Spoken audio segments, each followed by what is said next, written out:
Okay, hello. No one's probably here. Maybe just tell everyone. Oh, what's over here? To say we started a new thing. How do we share it? Here. Copy that. I'll email this to you. Give them the link. There. Where's the link?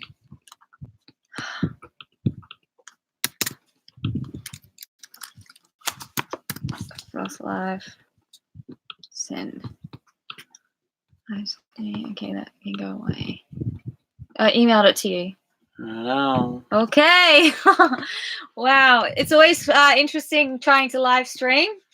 You think you'd understand it, but because we don't do it often enough, it's just that long enough period to forget exactly what you're doing. We're so bad at this. So we're just emailing the new link to everyone so that they can join us as well. So, yeah.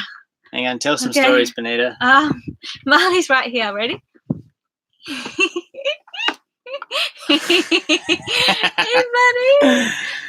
All right, hang on. Sorry. I'm trying to do something. Can you guys hear us?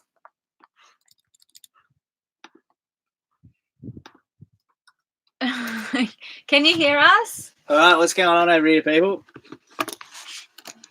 How it go? Yeah. GoPro. All right, sweet. Sweet. Oh, wow. We're working. Does that mean? Hang on, is that gig connected to this one? Did you? You put in the new one. Did you just say this is the new link? Did you add it? Yeah. No, it's just there. Okay. Did you say? All right, what's going on over here? I think we're sweet. I'll just get out of this gig and go on that one. All right. Awesome. Wow, there's a few people here. All right, sweet. Just hang in there with a couple of minutes. We just got to sort this little Picard out, and then we'll be back. Okay. How do I get onto that one? Oh, what did you do? Just type it in there. Paste it in there and say here's a new link. Oh yeah, just click on. I already have done that. But you didn't write it. Okay. Yeah. All right. You didn't write it. Yeah. What was that? Oh, that was awkward. Probably not the right idea. Okay. All right. We're sweet. Sweet. All right, Marley, out. Okay. Out, buddy. All right, guys. So we haven't posted a video in a while. We had some technical issues, and to top it all off, our hard drive with the last 2 months of our exploring and adventuring has decided to stop working. So we can't access the data on this hard drive. And the worst part is that we lost some footage. And so I became obsessed about transferring all of our data onto this hard drive so that we didn't lose anything else. And it's just, the little wheel inside the disc has stopped spinning. And we spent all day today driving around, taking it to different computer technicians, and nobody knows how to do it. Nobody's ever done it before, fixed it. And so we're thinking now we're going to have to send the hard drive off to someone else to crack it and get all that footage and stuff off of it. So we're really not sure the direction that these videos are going to take, because we've only got a few days of footage. And so I think it's going to get a little bit messed up and interesting. Yeah, I see you went straight into it. I thought we were going to just... Yeah, I know. You couldn't hang it in there, I just had to say it. Yeah, so it's a bit of a sticky situation for Nandji at the moment. Personally, I know that we can recover the files somehow, but I'm just not a big enough genius to be able to do it. And I'll pull everything else apart, but this is just one thing that I'm not quite willing to pull apart, just in case I really do break it. I figured all the data is on that disk, so as long as I don't break that, I'm breaking down on my thoughts on how I'm gonna pull this thing apart. But it's just so important for us, so I really want to just send it off and get someone else to do it. Yeah. And then get that's a bit of a rough plan at the moment. Yeah, so we're a little bit unsure about how to continue with our videos. We've got an idea. We've got a good plan. It's just not going to be the general of what's been going on in Nandji. Yeah, you're going to have to wait a bit longer for some epic adventures. Might just count like a little bit dyslexic. 1, 2, 10, 3, 4, 5, 8, 9, 7. That makes sense. Yeah, the episode numbers. So yeah, we've been really, really stressed, to be honest.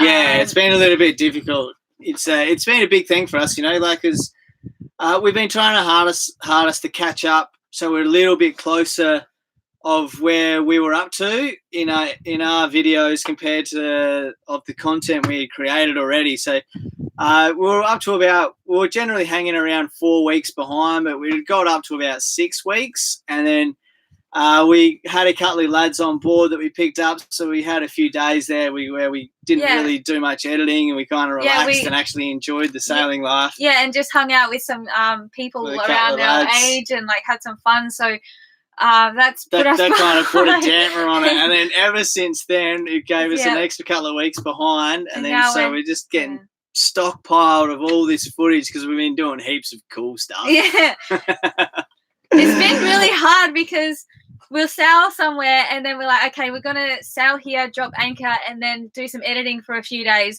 And we get there and it's like, we can't sit in the boat all day and not film this place. Like, it's too beautiful not to enjoy it and to show you guys around and like do some activities and stuff. So yeah, it's just trying to juggle everything. And now this, so. Yeah, it's been a bit difficult. I'll just scan through here because there's a lot going on in the old feed. Yeah. Yeah, we're not selling ourselves short, but I'm happy to pull stuff apart and have a good crack at it. But I don't know, I've got like a 60% ratio, I guess, like where it lives again and where it dies. I don't really want to kill this one. Yeah. So we have to get this one pretty well sorted properly because it's a lot of stuff that we personally don't want to lose, let alone just being able to create videos and content out of it to be able to share with you guys. It's also personally for us, it's like there's a lot of memories and a lot of cool stuff that happened, and I got some good barrels that are no longer on camera. Yeah. Yeah. All right, yeah, so that was the main big news, and that was what we really wanted to drop upon everyone. So yeah, we'll go through little comments here and we'll answer a few of your questions. We have a couple of patrons that have written in as well that, of course, we'll answer your questions first, but they are quite deep and meaningful and give a lot of information into our future, the responses. So we'll go through what's going on here first, I think, before we get too in-depth with information, and then we can share with everyone later, if more people join in, the exact scenario of what's going on in Nandji. And someone wrote, no kids yet. We have Marley. We're busy practicing. Marley? Yeah, no, we'd love to have grommets. We love kids. We're going to have kids one day, and yeah, it's all in the part of life. Part of life and part of the plan of being a couple and being together. Not just yet. We're we're too busy sailing. We got a big old ocean we want to sail across first. So once we get that done, we'll shut up. Try more. I'm out of here, guys. All right. Are you joining on the patrons' questions? Yes, that's I'm looking at this. All right, she's changed the subject. Patrons' questions. Okay, so Peter, hi Peter, thank you for sending in the questions. You're always around. She's like, yeah. All right. You'll be pushing off from Indo soon. The passage to Chagos is approximately 1,500 nautical miles. Give it a 5 to 6 knot speed. The sail should take 10 to 14 days. You get about 1 month with a mooring permit in Chagos. Where to after it expires? The Seychelles first, or another 1,500 nautical miles direct to the northern end of Madagascar? I'm wondering if the plan is changing versus the calendar, if you still think you are going to make it to South Africa by Christmas. Righto. Like I said, it was quite in-depth and there's a bit going on in the question. So, yes, we are planning to leave West Sumatra, where we are at the moment, very soon. We're planning to leave around mid to late August. We want to be on the high seas before September. You have a 28-day permit for anchorage in Chagos, and we plan to stay there. But we're not going to stay there for the full 4 weeks just because time is pressing on a little bit. And then from Chagos, we do not plan to sail to the Seychelles. When we first were investigating into the Indian Ocean and the crossing and where we wanted to go, Seychelles was right up on our list. But where the Seychelles is positioned, it's about like 3 degrees down to 6 degrees, the islands, latitude. So in that area, you kind of, during the southern southeast season, you'll get a lot of southeast winds up in that direction. But so from Seychelles, you can't go to mainland Africa from there because of piracy. So you need to go south down to the top of Madagascar. And basically that's just saying that's a good 600, 700, 800 miles into the strong, relentless southeast trade winds. And we heard a lot of vessels that go to Seychelles, they generally return back towards Southeast Asia in the northern hemisphere with the westerly winds, rather than continuing on down to Madagascar. Because as we have heard and read about, many a boat that have they've basically limped themselves into Madagascar because they've been bashing up wind in heavy seas and heavy winds for a long time. So Nandji is a weapon these days, but we don't plan to head to the Seychelles for that reason. We want to keep life as simple on us as we can to start with.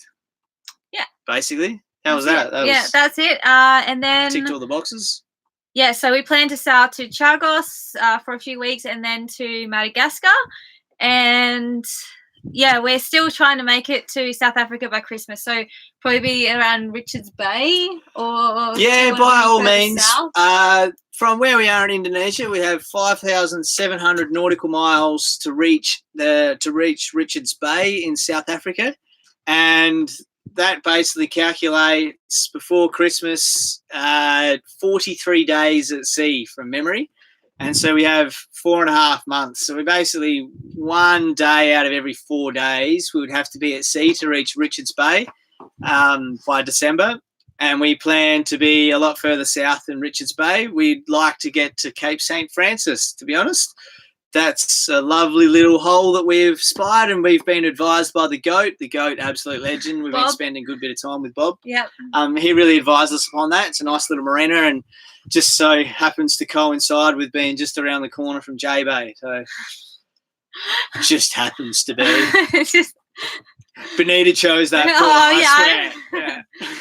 You'll start to see that, like, our sailing just happens to go along where the best waves in the world are.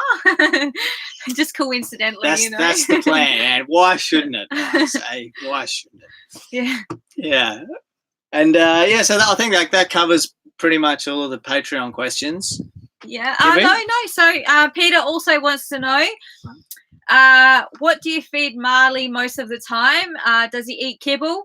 Do you pick up bags and bags of it when you can and store it in the bilge?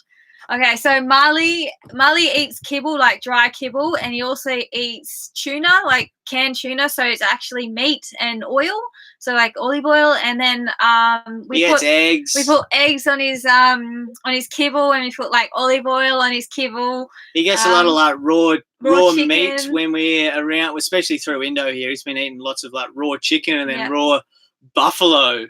Really? He's got buffalo in the fridge at the moment. Yeah, he eats a lot more meat than I do, to be honest. Especially while we're going through Indo. When we're on passage, he eats a lot of fish, and in the Solomons he ate a lot of fish because I'd just spear general fish like trevally and stuff like that because they're not great to eat for us, so he would eat them. And we buy big bulk dry kibble and just stash it around the boat. Yeah, he's got a couple of 10-kilo bags kicking around. Yeah. At the moment, he said this is new kibble. He hasn't tried this one before, so this is going to be a whole new benchmark for the young lad. Well, let's see. All right, I've got another question here. Sorry, so boss. Another Patreon question from Kristen. Have you thought about adding 1 or 2 extra crew for your passage so you have a restful schedule and safety net if one of you become unwell or pregnant? Well, like we said, we're still practicing with the pregnancy, so hopefully that doesn't happen just yet. What was the else? I just heard. Getting extra people extra crew on board. Yeah.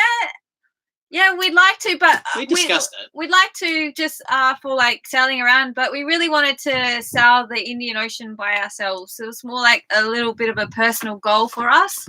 Yeah, it's kind of like we've been building up to this point, and like, like we crossed the Coral Sea the wrong way, and then we sailed in between the seasons to get to the Solomons. We spent like 15 days at sea, bobbing around and all that sort of business. So it was a long time at sea, and then going through against the trades, and we've had a little bit of trade winds through Indo and all that sort of stuff, but we haven't really just sat at 10 degrees latitude with a southeast hooking up our butts and we're just flying across the ocean. So that's kind of what we really set ourselves up to do now. Yeah, something that we just want. Yeah, it's a bit of like a personal goal in the way, because we did think about getting other people on board to be able to do the passage, but then we thought about it, and like it's a small space to have people that we don't know get on board without sailing with us previously, and then I don't know, it was just all sorts of things that just extra pressure upon us. So we just kind of, I guess it personally, it's something that we both want to do and see if we're up to the task, I guess. Like we've done all this work to our boat ourselves with the help of Uncle, of course, legend. Yeah. But so I guess it's our next step in what we want to achieve in our sailing world. Yeah. Yeah, we're so looking forward to it, hey?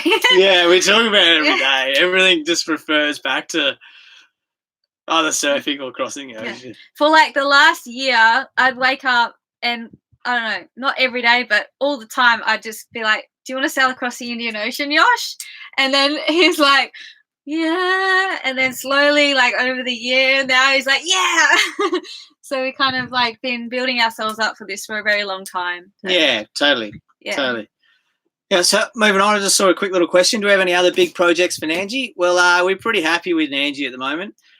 She's an older boat, of course, so there's always stuff to be done. But I don't know, the next big project, I guess, would be to take the mast off and paint it. That's the biggest thing, I suppose. Yeah. But that's like pretty cosmetic. Get more sales, really, for Nandji. They're our next big tasks and big challenges, I guess. We really want to build up our sail locker to just dominate under any sort of condition. Really, that's the plan. Like, well, we know for sure now that we have an engine that will just get us everywhere if we have enough diesel. But I guess we really want to build up our sail locker so we can sail always, because that's part we of like the fun. sailing. Yeah. It's not just the destination; the journey is always just as much fun. Yeah. Do you? Oh, that one's a bit. I feel you're stoked. That's right. No, like we are super stoked about everything that's happening at the moment, and it's been a long time coming from first buying Nandji and then taking the steps that we have to be able to reach this point. Because when we first left Australia heading offshore, like we'd done a lot of work to Nandji, but by no means was she a world cruising vessel. She was a vessel that would get us to the next destination. And she didn't really. Well, like... Oh, we got there. We just had a couple of dilemmas. But now, like, the major stuff is, like the bit of rot up on the bow and the no windlass, the engine that kept failing, all that sort of stuff. Like, we've ironed out some serious wrinkles. So... Yeah, it feels so different now. So, just cruising around with an engine that we can 100% rely on, it's like really cool. It's so reliable, especially when like around this area where there's no wind. Oh, and then the big squall comes and you're on anchor and you're like not even worried. And the surf's pumping tomorrow, so we got to get there. Yeah, it's been awesome. Yeah, it's such a life-changing event already for us. Just the ease, the speed that we sail at, the prop. Oh, any doubters upon the prop of saying that you don't get an extra knot? Tell it to me laughing, mate. Because we sail so much faster, and then even in lighter breezes, we got so much more speed. So it's amazing how much a fixed bladed prop, how much drag it creates. not going to lie there. I'm interested to see how long it's going to take us to get to Chagos and then get to Madagascar. Like, we're going to have some solid wind, some and current, with the current, and then with the prop and everything. Yeah. And also, before I mentioned that we got 5,700 nautical miles to sail, and it's going to take us 43 days at sea. That's in averaging 130 nautical miles a day. So I reckon we're kind of undercutting Nandji in the trades and with a current on that sort of distances, because I know we've had 24-hour periods. Oh, when we crossed the Malacca, that's a video that's coming up if we can recover our data. We sailed fast and we knocked 130 miles out with ease. Yeah. So that's a very new feeling for Nandji. And I don't know, I guess downwind in the trades, I don't know, it just depends how big the sea is, I suppose. Yeah. Yeah. What else you got for me? I don't know. All right, let's get going. I don't know. I just let you guys know that we are sailing around the equator, so there is no wind here. So we're stoked on the motor and we're motoring quite a lot, but it's also because there is no wind. So and we don't have many light wind sails. Yeah, no. We have plenty of sails ready to have 20 plus knots every day crossing the Indian, and we're ready for that in every sort of way. But at the moment, kicking around here, we don't have big light wind sails. But at the moment, we're actually getting an asymmetrical made at core sails. Aaron, you might remember way back in the day before we left Australia in Mooloolaba, he's an absolute legend. Aaron from Core Sails, he has his own loft there in, I can't remember the name of the marina. High five, man, Sam. Jeez, right. Sorry.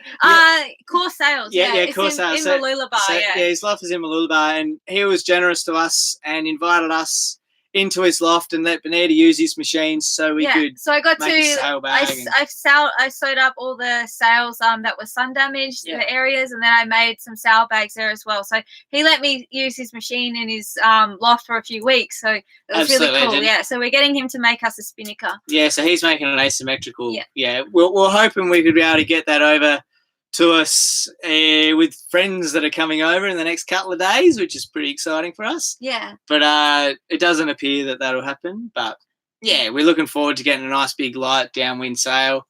Code 0 in the future. If anyone who's seen our new bow upgrade, that bow spree's gonna pump some sails off it. So yeah, we're really excited to now start building up our light wind sail locker to add to the renovations that we had done on Nandji in preparation for that. Yeah. Anyone got a question? Oh, let's get into it. I ate buffalo in Oregon. Oh, okay. That was a while ago. Oh, yeah. This is water buffalo in Indonesia. Instead of steak, it's generally passed off as water buffalo. I don't know what buffalo tastes like these are free range. Do you miss Australia? Yeah, we miss our friends and our family, and like there's lots of cool places in Australia that we miss, like Exmouth. But yeah, like we're pretty. Yeah. Australia is always home, and I guess for us to say that we've sailed around the world, we have to sail back to Australia. So that's another reason why we want to sail home to Australia. Yeah. We don't know how long that'll take. Yeah. But Australia is always home. Yeah. Even though we might not live there. And I don't always call myself an Australian resident, even if I live on an island in Indo here for the rest of my life. I'm still Australian. Oh. Top down fella in the future? Oh, yeah. Oh my God.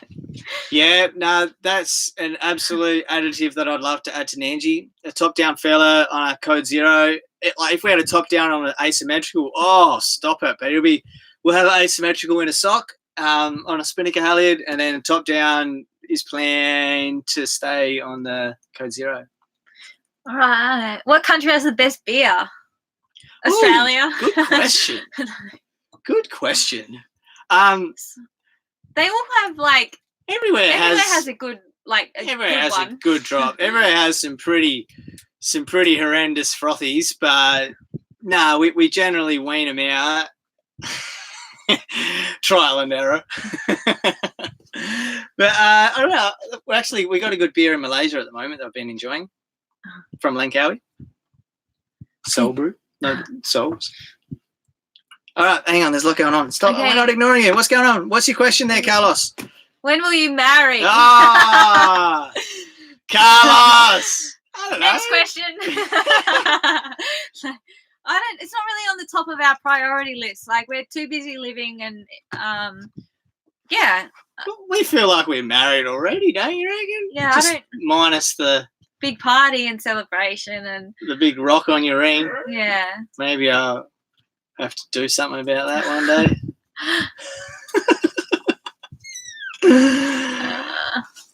Who will you marry? Well, I'd like to, I guess, marry Benita one day. All right, moving on. What else do we got? Okay, have we got a story to tell? A story to tell.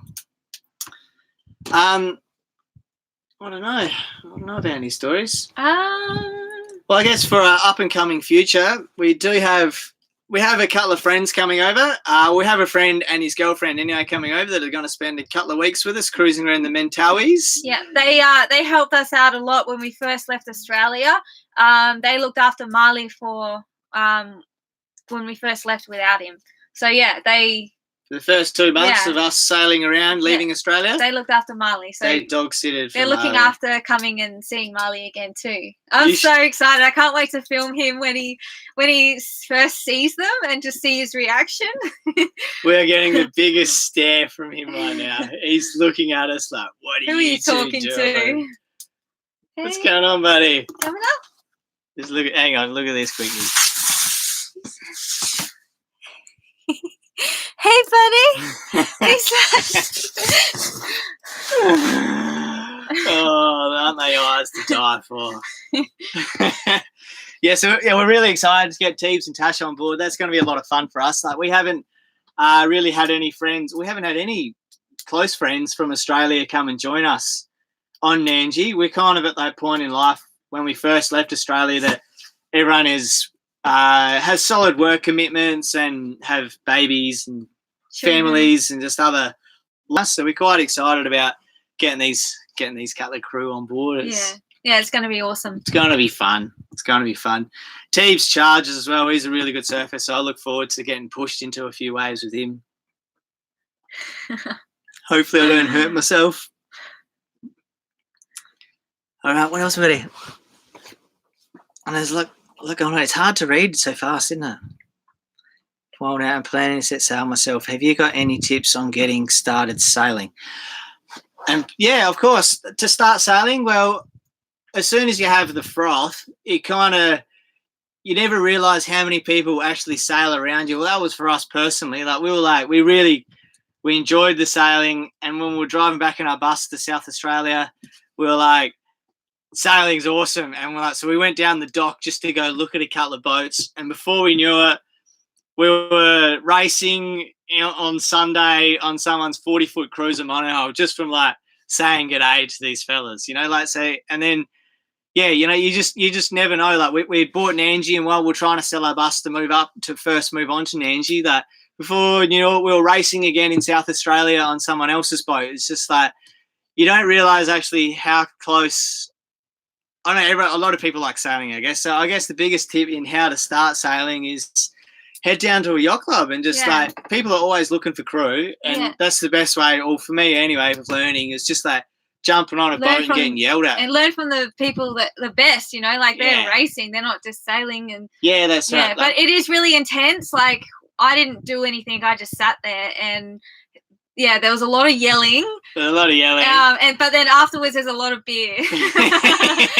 A lot of rum, wasn't it? There was a lot of rum. They definitely fed us rum. Yeah. So start at your local yacht club and just hang out there, and when they have their racing days, and ask around, and you'll definitely get on a boat. Yeah, by putting yourself out there, it's amazing how many people want to sail, and just for racing and that sort of stuff. And then if you wanted to crew, there's websites like Find a Crew, and I know there's many crewing websites where you can put up your details, and people are willing to accept you to take you onto passages, whether they're boat deliveries or general cruises like us. That there's a lot of solo single-handers out there that want to have crew, and and they have time and they have a boat and they want to share that with someone. So yeah, I know I guess that's the best way is by putting yourself out there. Say you like sailing and hit up your yacht club. Just have a beer at the yacht club. All sailors enjoy having a beer. Do you struggle without a water maker? No. Well, like we catch our own water, and Indonesia, the hardest country without a water maker was Thailand, because they don't have desalination plants around the place. But other countries that we've been to, all the local people need to get their water as well. So we just get our water where they get their water from. So like a freshwater spring, or like a desal plant, or sometimes you can buy like the Piccadilly waters, so it's filled up with drinking water. You just fill your boat up and give it back to them, and then and it's really cheap, so it hasn't really been a huge issue for us. No, it is something that we've thought about, because we are sailing across the Indian Ocean and we're going to spend some time at Chagos. So I guess in a way we might be dependent upon a little bit if it does rain in Chagos or not. But like we carry 500 litres now. Like during the boat work and stuff, we upgraded a tank from 150 litres to 200, and a 100 litre tank to 150, and then we'll have more containers on board now as well. So we've got 500 litres of fresh drinking water that we can carry in our tanks, and then we have containers. 80 litres at least of containers. So I don't know, like it's. Well, for example, Bob, I know I might talk about him a little bit, but this guy is the GOAT, and I've really enjoyed my time hanging out with him. He's on his 6th circumnavigation now. He's 71, him and his wife, Glenda, and they don't have a water maker. They never have.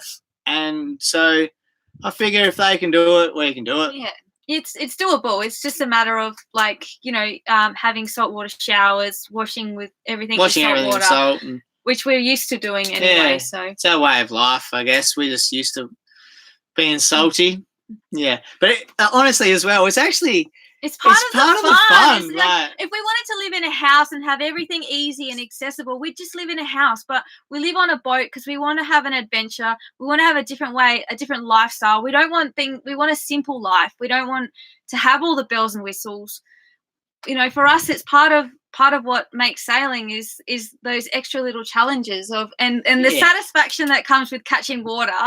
Yeah, it's amazing. Cool. If you fill your own it's tank raining, so we're outside with our soap suds. Yeah, it's like, having a freshie. It's part of the adventure for us. Is those little. It is, and then like going to collect water kind of means you need to go interact with local people as well. So and it's kind of an excuse, and it's a thing that you need to do, they need to do. Yeah, and you're making connection with people. So, you generally have to get in the back of a ute to, like, drive down here, and then you get on the back of a scooter, and, like, half of the adventure sometimes is just trying to find those things doing those daily tasks, or those, mundane jobs. Like, yeah.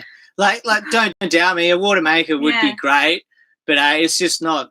Like, it's always been on the list, but our list has always been so long. The water maker just keeps getting pushed down, and then, I don't know. Yeah, one day I guess we'd like to have one. It's another attribute to upgrade our vessel, but we're content, okay. And at the moment we're okay. I guess we'll see how we go across the Indian, whether we. Oh, there's plenty of water and beer. Oh my god. The Nandji means joy in Hindu. So Nandji was named Nandji when we bought her, and it was a combination of the two owners, the husband and wife. Their names combined created Nandji, and Nandji meant joy. So was it? Yeah. And Nandji was actually called Big Music. Yeah, that was her original name before Nandji, and she had big, huge blue stripe down the middle of the hull. It looks terrible. It looked hell 90s. It's still there, like it's still there when we sand it. Yeah, but it was still, you could see it coming through. Yeah, it's like really awkward place, but yeah. Yeah, and I guess like we've definitely earned the right to change the name of the vessel, but I know we like Nandji, and Nandji really suits her, and I guess we got a bit of joy. Yeah. Yeah, so it's fitting and suiting. Yeah. Yosh, have you looked at lightning protection? Yeah, we sure have. We actually are grounded out through the hull. We have an earthing from the mast through the hull. But to be honest, who knows what's going to happen? Yeah, and I think a lot of their lightning protection, it protects like the computers and electronics and stuff. But yeah, I don't know. There's just so many. You hear so many different stories about lightning and what it does to boats, and like we know when we were on the hard stand, there was a vessel in Thailand that got struck as like a 55-foot boat, like with 9 people on board, and it got struck on the mast, and they had lightning protection, and the boat sank. So you just don't know what's going on when lightning hits because it's just so much power. So we are protected against it, I guess. We just lightning strikes there, don't be there. Like we said, we keep it pretty simple on there. Do you have a radar? No, we don't have a radar. No, we don't have a radar. We have eyeballs.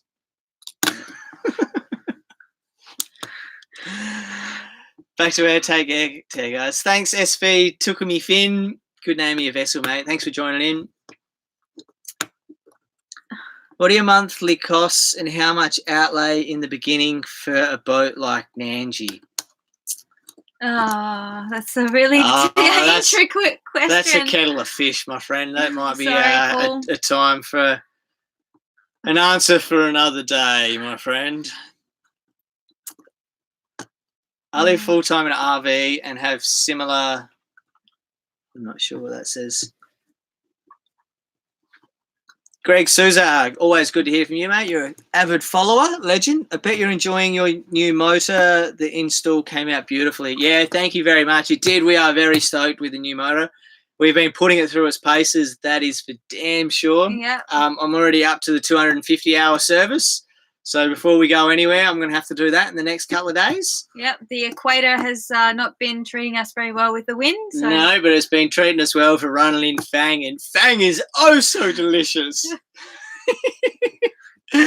No, she's an absolute weapon. Like I'm dumbfounded at how cruising life can be. It's a lot easier. It's pretty easy. It's so good, hey. Like, especially through here where there's light winds and the surf is pumping.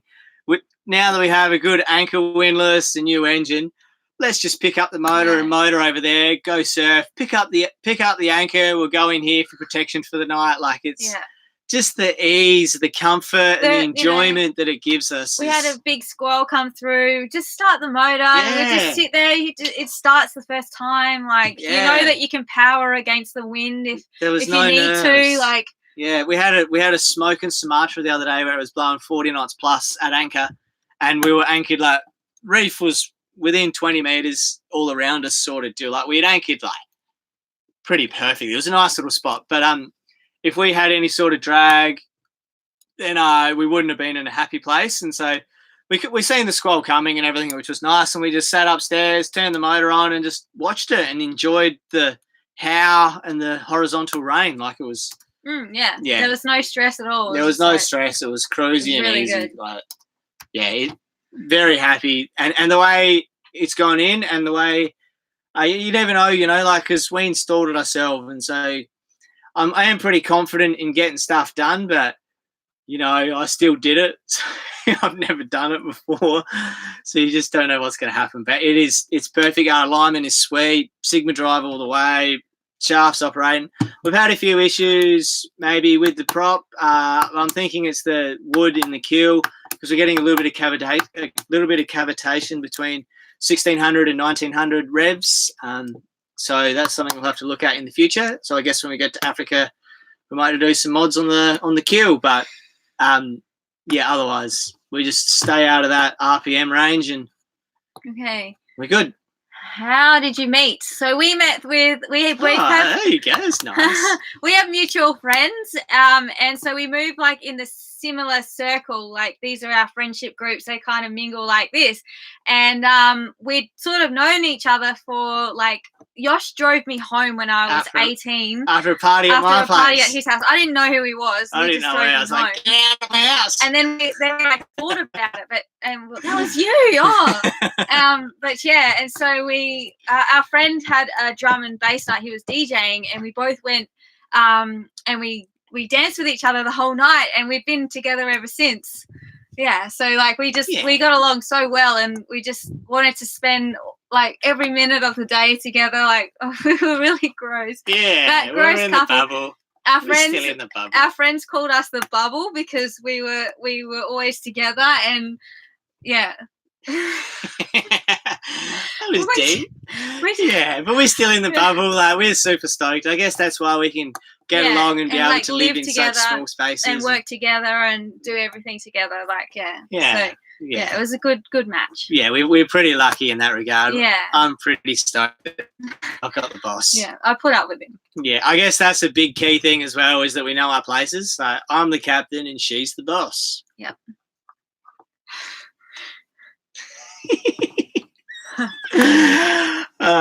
They met in jail. Not yet, my friend. Have you done any sailing courses? My wife and I are newbies and looking at courses in Southeast Asia. Oh, yeah, well, I'm sure there'd be plenty of courses in Southeast Asia. I know in Langkawi, we know someone that does it. Yeah, they offer a lot of commercial licensing tickets. So I guess for newbie sailors to learn how to do stuff, for sure there would be courses. You can do like a yacht master. Yeah, that's all commercial tickets though. But yeah, like before we left Australia, we did an offshore sailing course. But that wasn't to teach us how to sail. It was more things to do to prepare the boat for offshore cruising. So and we hadn't really met any offshore cruisers either. So we wanted to just generally hang out and find out what we needed to. We didn't know what we needed to do to make the boat like more seaworthy and ready to sail offshore. So that was really, really helpful in that regard. Yeah, and we really, our biggest nervous, I guess, that every sailor's worries is the unknown, but it was just what to do in a heavy sea, strong winds when you're out at sea. Like we read all about it and we had a good idea of what we could do, but we hadn't dealt with 10-metre seas and 50-knot winds before, so I guess that was the biggest thing, is that we wanted to go hear some stories firsthand from someone that had done it. Yeah, that was a big thing, but it was helpful for us. We for sure learned a few things. Like you can never go wrong. Yeah, going learning to a course and listening to people that know a lot of information. Like you can't go wrong. It's the best way to do it. Yeah. And like now, we've been hanging out with Bob. I'm going to talk about him again. And Kevin, spent so much time with Kevin. These people are such knowledgeable people, and they've been doing it for 20 years. Like just by sitting and hanging out with these guys, having a chat to some other yachties. So like just hanging out with Kevin, I learned so much from Uncle. He was such an influential person upon us in fixing up Nandji and how to just generally like products and everything about boats. Is that man knows everything about a boat, and so absolute legend. So just by hanging out and spending time with people like this, we've learned a lot of information just from doing that, and we learn a lot just by doing as well. So and making mistakes. We made made heaps of mistakes. Yeah.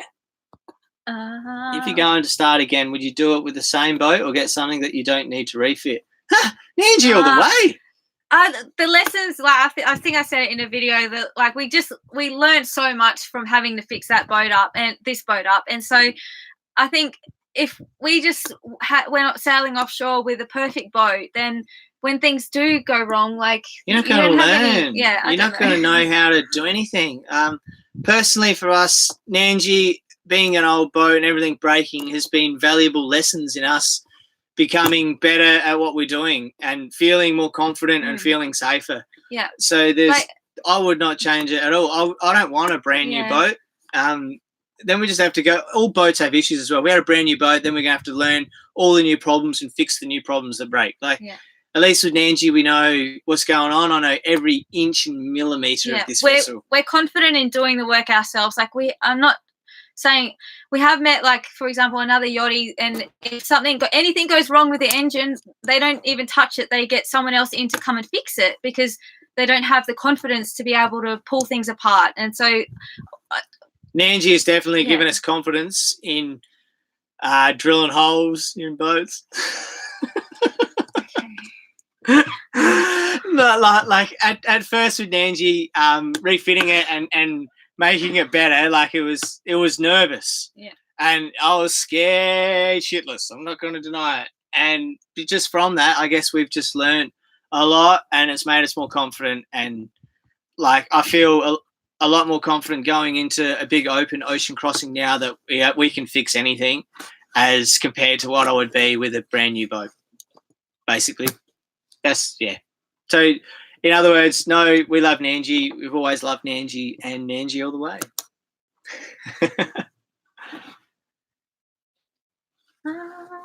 Yeah. Are you worried about pirates? Nah. It hasn't really. It's not something that we think about. Biggest pirates we come across are the fishermen that come up and they cross in front of the bow and Now, like pirates at sea, we're not worried about it. Not in these waters. We are worried about it going to Africa and avoiding the northeast area, like the Somalian pirates. Yeah. That is very well known. So we don't plan to sail anywhere near there. For very good reason. But pirates at sea, no, we're not worried. There are lots of stories of pirates, especially through the Malacca Strait. There are old stories of piracy, but it's generally on commercial vessels. I guess that's a lot of reasons why tugboats towing big barges don't have their AIS on, because they're travelling at 3 knots. Perfect target for a pirate. But no, like we've had plenty of boats, fishermen boats that come really close to the boat, yeah. and like there's this in Indonesia, the fishermen are very superstitious, and so they will motor their boat directly in front of your bow and then cut across it, and so it looks like they're coming at you, and you're just sitting there looking at this boat, and then you look at them, and sometimes they do? They shoo their ghosts onto your boat, and then they cut across you for good luck. So that happens a lot. So. Yeah. So you shoot the ghost back. Yeah. You just stand there. Yeah. And I guess a lot of people that sailed through these waters would have a few scares with piracy because of fishermen coming up so close and then asking for food or water, which is generally what many people do. But a lot of people are very straight-faced as well. But you give them a big smile and a big wave, and everyone's like, ah! Like they're stoked to see a sailboat as well, because I guess not many people would see a sailboat. Yeah. So it's piracy. Indonesian people are the most friendliest people ever, and we have had zero problems through Indonesia, and through the Malacca Straits, nothing to worry about.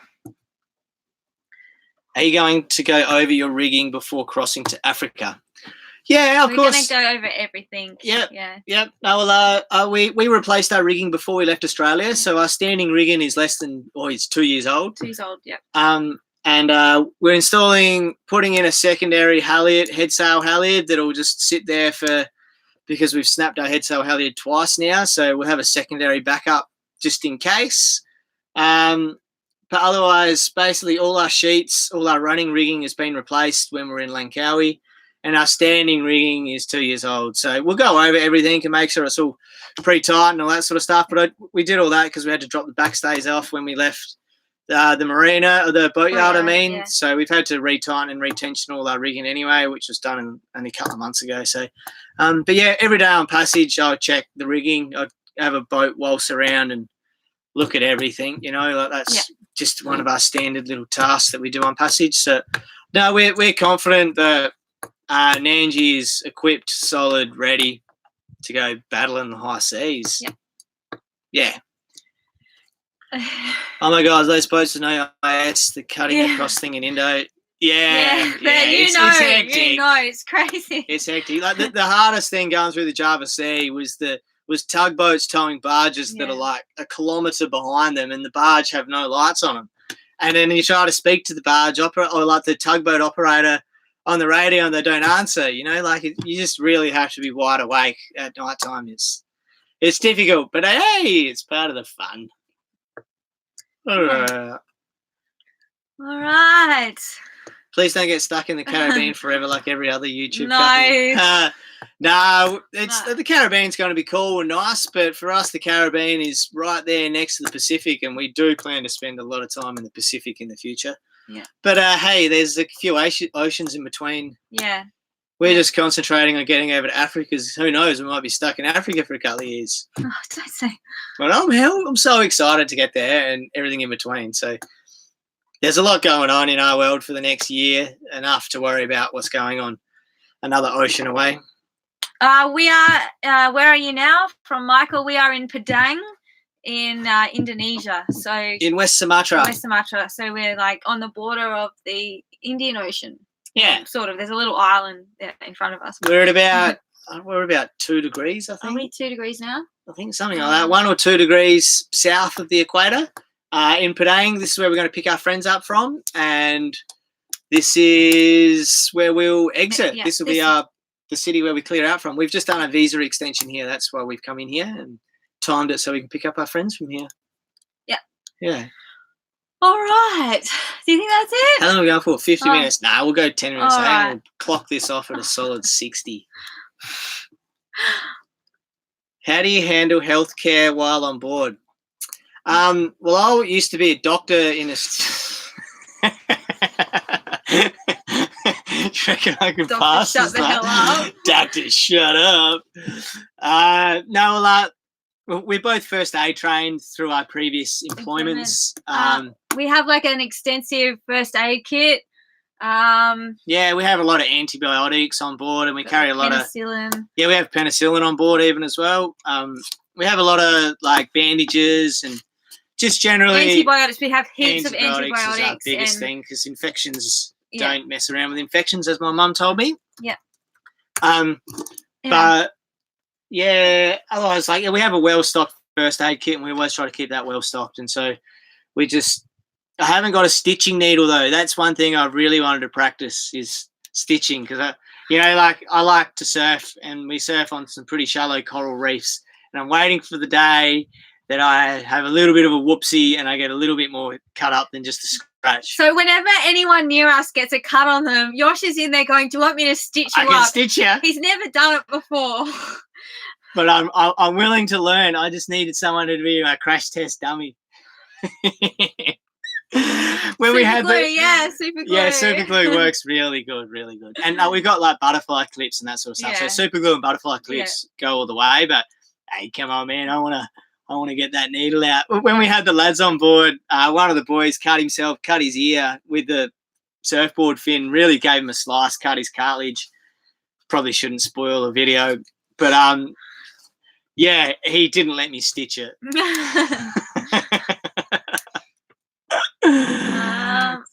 Have you scored any good waves? Where? Yes. We've been having a great time. I've been surfing a lot, probably too much for the boss's opinion, but we've been getting some really good waves. So since we left Thailand, we have gone through Simeulue, Banyak Islands, Nias, Telos Islands, and now here in West Sumatra. And so we have surfed in Simeulue, Banyaks, Nias, and Telos. So, yeah, we've been doing really good. I've been doing really good. I've been very happy. This has been quite the dream for me to surf this region, and to have my house here is like a lifelong dream. A lifelong dream, an absolute dream come true. So, I'm super happy, super stoked at the moment. I could easily spend the next 5 years here. Yeah, the boss probably wouldn't be too happy with that, and neither would I. Really, there's a big world, and I want to see all of it. So yeah, this is definitely one place that we could. That's going to be really hard to leave. Yeah. We only leave here to come back. Yeah.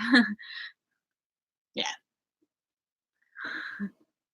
I'm waving at you. Hey, Steve, I'm waving back, man. We've had scariest moment you've had so far. We've had a few scary moments. Most of them are, like once we dragged in Sarong, and the engine was disabled because we had to take the exhaust pipe off, and a local guy said that this anchorage is okay. The winds never blow from the west, and the forecast was looking fine.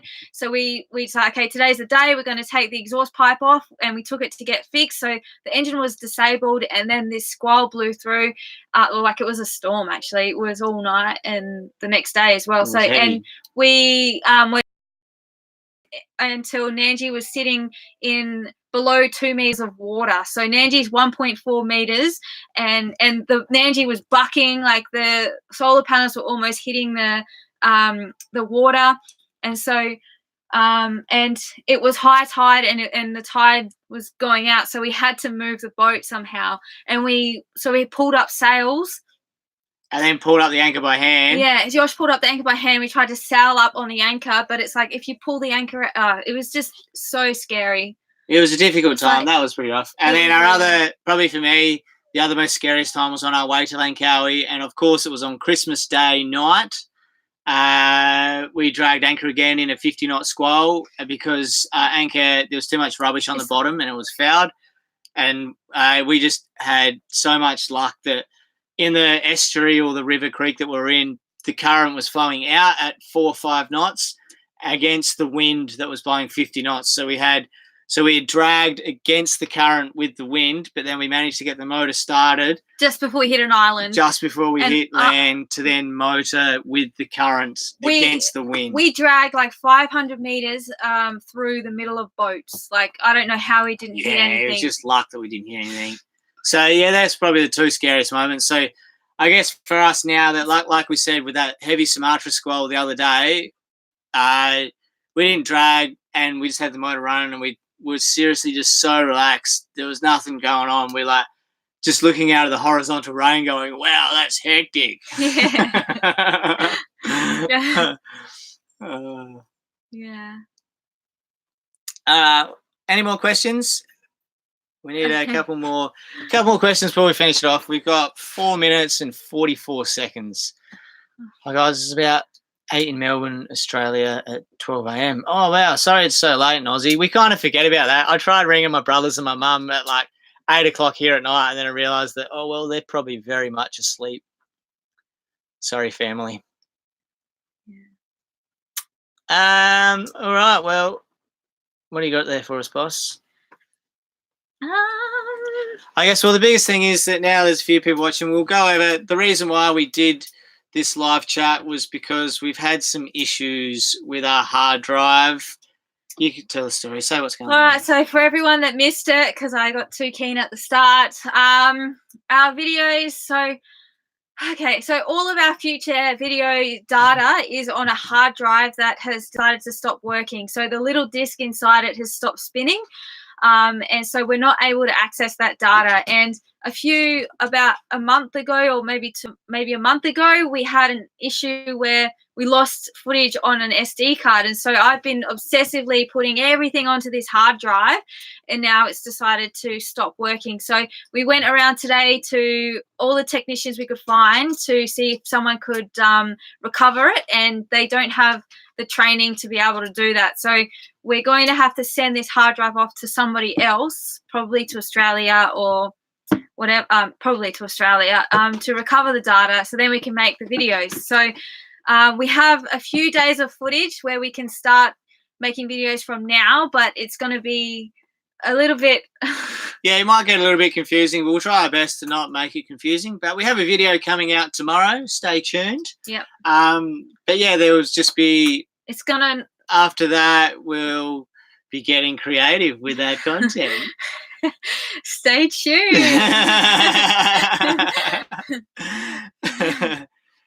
Yeah. Classic. All right. Hey, first, there was something else up here though. I kind of... Any fuel usage numbers on the new motor? Yeah, that's a good question. I like talking about Fang because Fang is pretty good.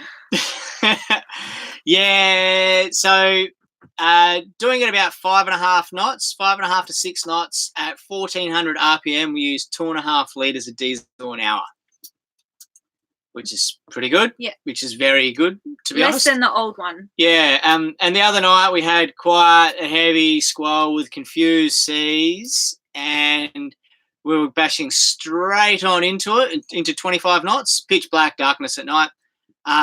And so we took down the sails because we can, and we motored straight into it, and we put it at 2 grand RPM. So it was on our passage into here into Padang. And we had 2,000 RPMs on it, and we definitely chewed the fuel. Yeah. We were doing like 6 litres an hour. But we were still doing like 5 knots or 4.5, 5 knots into 25 knots in a confused sea. So, just the joy of having that power and be able to go to our destination. We would have been at sea for another 12 hours minimum if we continued to sail, because we would have had to tack and everywhere, go against currents and all the rest. So, Fang is a weapon. It's worth every little bit. Like the new fuel tank carries 300 litres. Uncle gave us a couple of 30-litre containers as well, so now we carry an extra 100 litres. So all up, we carry 400 litres of diesel.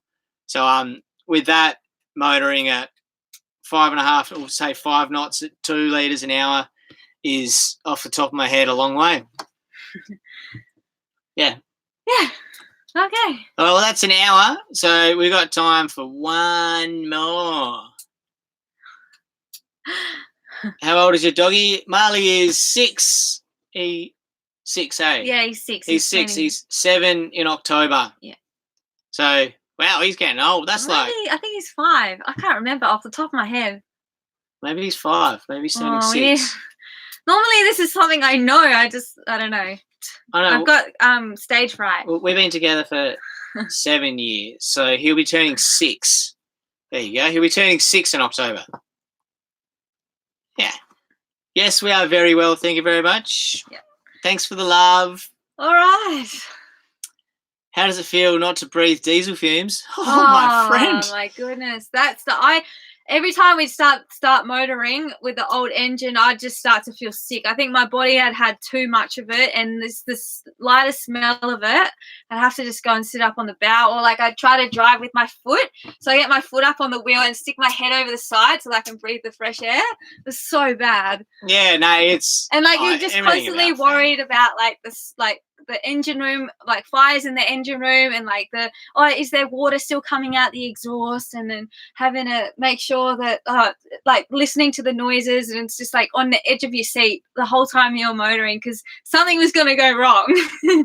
Yeah, no, for sure. Everything about Fang is amazing. I like to turn it on and just listen to her purr. Oh, it's like I like going to bed on Passage when we're motoring because you just listen to Fang purr, you just sleep. The gentle vibration, the rumble. All right. All right, we got to wrap this up because no one wants to hear about Fang anymore. Is that too far? Thank you guys so much for joining us. Thank you guys so much for tuning in. And putting up with this odd hour. Yeah, and thanks everyone for the ongoing support, and really appreciating our channel and wishing us the best, and all the well wishes and everyone that's tuned in and all our patrons support this channel. And we have the best following ever. Thank you guys. Best following in the world. Tell your friends and family. Sailing Nandji. We want to get to 100K. We want to get 100K subscribers. So please tell your friends and help us reach that. Put that benchmark. Plaque up here. Yeah, that would be a massive milestone and a massive achievement for us. All right, guys. Take it easy. Hey, hang on. What else are we going to? Come on. I'm enjoying this. Well, no, good luck, guys. All right, good night, guys. See ya.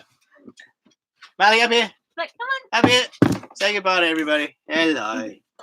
There he is. There he is. Didn't even know it's going on.